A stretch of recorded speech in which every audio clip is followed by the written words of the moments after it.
So we're going to look at types of election, right? We began it in the previous class. So today is going to be an extension. So we'll look at its types and explain them. And then we'll look at the purpose and functions of election. So the types of election is that we have the runoff or second ballots. So this is the type of election that's conducted if the general election fails to produce a clear-cut winner by an absolute majority. Absolute majority simply means that he got more than half.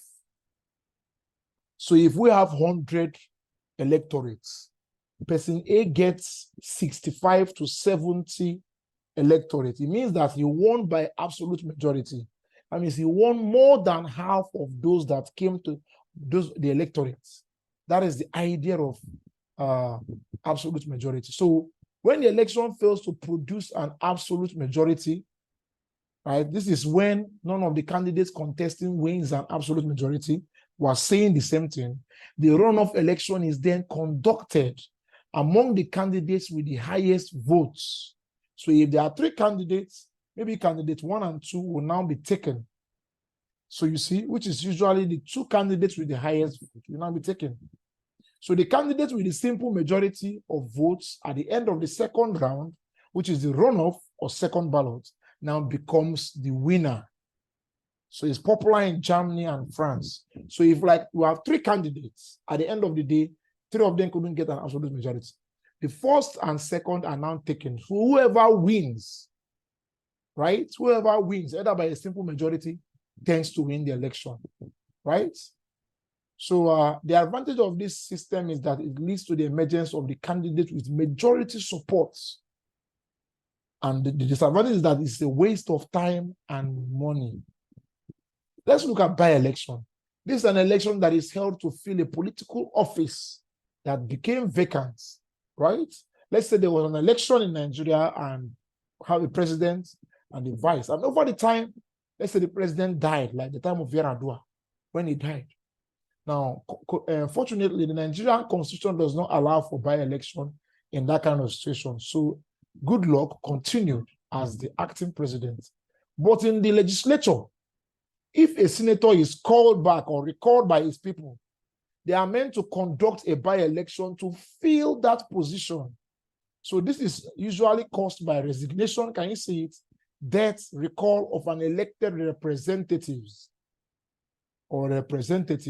Now, primary election is the election conducted by political parties within the party so that they can pick someone who will now become the party's flag bearer and represent the party in the general election.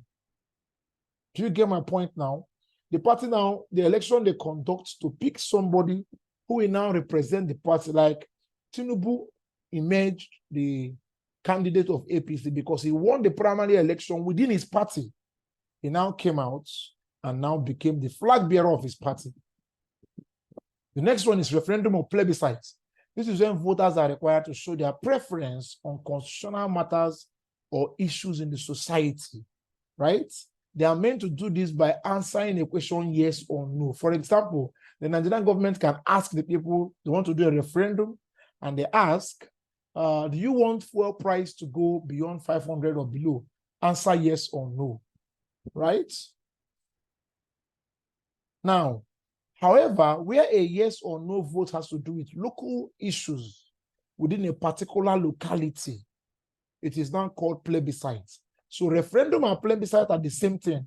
When it affects the nation as a whole, like when they were building the Panama Canal in Panama, yes, they asked the people, they took their consent because they built the first one and it was small. So they had to enlarge and build the second one. So they asked the people to vote on a referendum and the yes was bigger than the no, so they built the second one. So, but if it's a local issue, let's say in a given state or locality, that issue is happening. It's called a plebiscite. Now, what are the purposes and functions of election? Representation. That's number one. Election is basically conducted to pick leaders who will represent the people in government. That's the first reason. Second reason is control and accountability. It serves as a means of checking the excesses of public office holders. They can be held accountable. When they don't live up to expectations, they are laid off. Right? So that's why we're trying to say that It serves to control and accountability reasons. Election, very important. It legitimizes the government in power. So election gives credence to the government in power. It means that that government is popularly accepted by the people, right? So it makes government have what you call legitimacy. So it encourages change of government periodically. So every 4 years in Nigeria, election is done and allows people to change their government. It ensures popular participation. Election make it possible for people to participate in governing process of a society, right? So people are participating, popular participation. Now, voters' education. It encourages and ensures voters' education. The citizens are given the opportunity to know what's happening in their country and how they can contribute towards the development of their country. Competition. It provides all qualified adults with a level playing field to vie for public offices. So long as you have what it takes, so long as you meet the criteria, you can go and vie for the position.